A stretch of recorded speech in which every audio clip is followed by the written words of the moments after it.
ng bayan, maasahan anumang panahon. Magandang araw po sa ating lahat. Narito ang latest update sa lagay ng ating panahon ngayong araw ng Biyernes, Nobyembre 1, 2024. Nakalabas na sa ating area of responsibility si Bagyong Leon at ngayon ay huling namataan sa layong 530 kilometro hilaga, hilagang kanluran ng Batanes.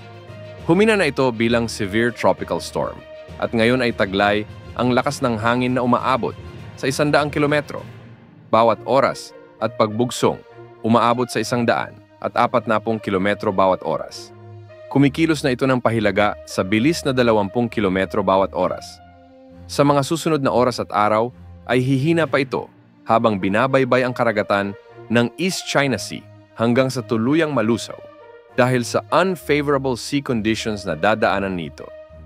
Sa ngayon, dahil pa rin sa trough o buntot ng bagyo, magiging maulap na may mga kalat-kalat na pag-ulan pa rin ang inaasahan sa Zambales, Bataan, Occidental Mindoro at Palawan.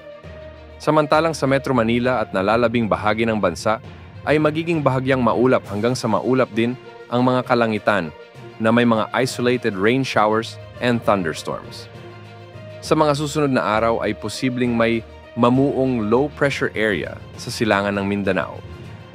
Hindi naman nakikitang lalakas ito bilang bagyo, ngunit posible itong pumasok sa ating PAR at kikilos ng hilagang silang patungo sa Southern Japan.